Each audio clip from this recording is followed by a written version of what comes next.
Alright, welcome back to another Embrace Destiny video, everyone. First part here is we're going to be talking about guided games and just providing some of my initial thoughts. So I had a chance to try it out both as a seeker and as a guide.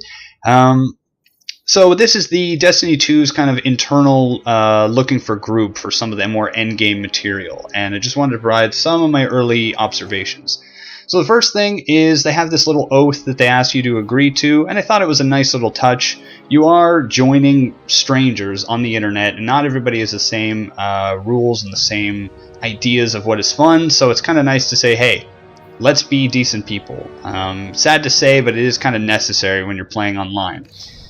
The one thing that I wasn't too big of a fan of is when you are searching for someone to join you, or when you're searching to join other people, you're put into matchmaking, and as soon as they find a clan, you join them. Or they as soon as you find a clan, they present that clan and ask you, do you want to join them? The problem I have with this is that in the reveal, the Destiny 2 reveal show, they actually showed someone flipping through a bunch of different clan cards and then picking one that seemed more suited to their playstyle. And the problem is, if you only show one at a time, you're going to have people either accepting it right away so they quickly get to the event, in which case they're probably going to have bad luck not finding the perfect group, or on the other side, you're going to have people constantly denying themselves the opportunity because they think, well, maybe there's just a better group over that horizon. So it's just something I hope that they're going to fix, and maybe have us matched with 5 different groups, and then you can choose from there. The next part of this video actually contains a bit of spoilers, so if you haven't beaten the Destiny 2 campaign story, look away now. I don't want to spoil it for you. It's been a little while, but hopefully this next part doesn't spoil you, so you've been warned. Here we go. Alright, so basically the main spoiler here is that you can go to the tower in Destiny 2. I just didn't want anybody who hadn't beaten the game to go to, be ruined by that experience by me showing them the footage here.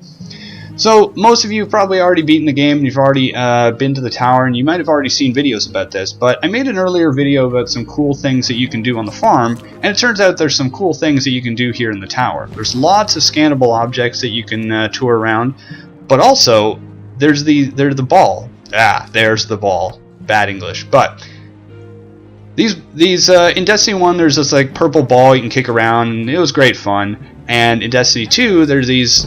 It starts off as a purple ball, but if you bring it to certain locations, it'll fade away and respawn as a different colored ball, and you can actually build it up to something interesting. So if I had the audio on my microphone as I was playing this, you'd probably just hear my girlfriend laughing continuously at me, because the object of this section for the black ball is actually to bring it higher. And the first thing I did is kick it down the drain, basically. So if you're fooling around with this, basically you can kick the ball, and if you need to figure out where to go, there are guides on the internet. But the ball itself will also flicker light underneath it, and the more intense and the more quickly the frequency of the flickering light, it means you're on the right track and you're going the right direction.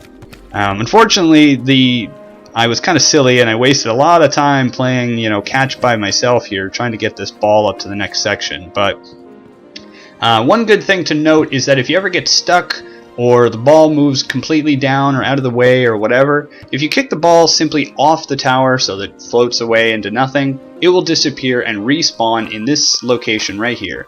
And that's what happened, actually. I had to kick it someone kicked it all the way down, and I had to start over.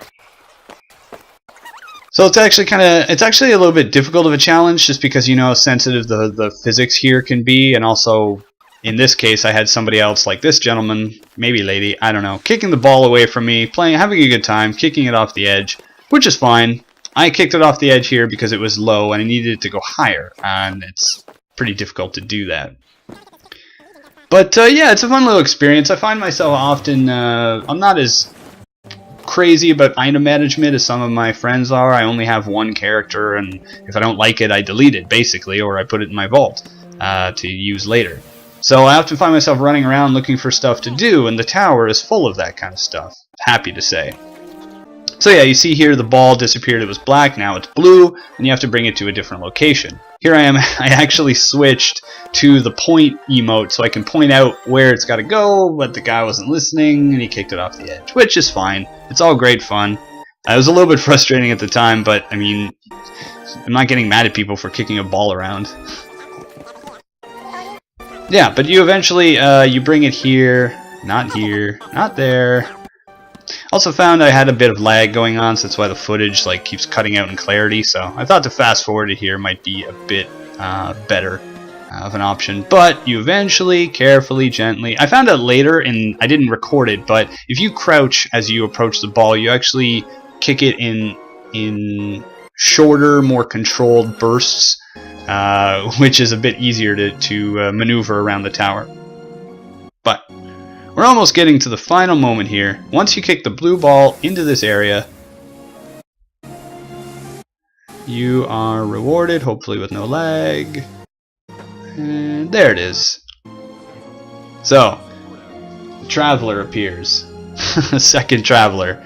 And fireworks. I think it's really awesome. I mean, it's a small thing, it's aesthetic, it doesn't matter at all, but it's nice to show some, you know, something more to do with that ball, something for people to join in on, and you're notified each time the ball spawns or each time the ball changes to a different color, so if you're anywhere in the tower, you can kind of get an idea of what's going on, maybe join in.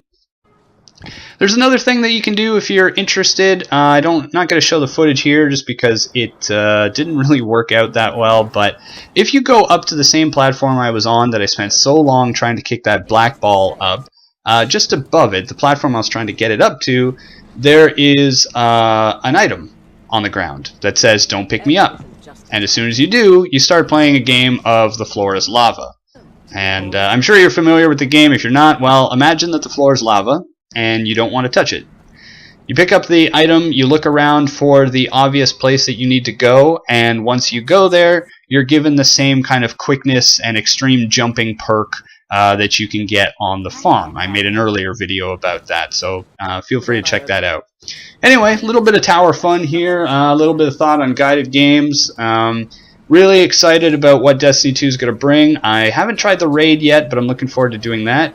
And I hope guided games works. A lot of people are saying that, you know, why not just have a looking for group? And it's a fair point, but I like the emphasis that Bungie is putting on clans in this game and bringing people together. So, yeah, always looking to expand and find people who work within the same kind of ideas and schedule as I have. So if you're interested, let me know. If not, that's perfectly fine. Either way, I hope you all have a really good time, and I hope you're enjoying Destiny 2 as much as I am. So, thank you all very much for watching, and I will see you out there. Bye now.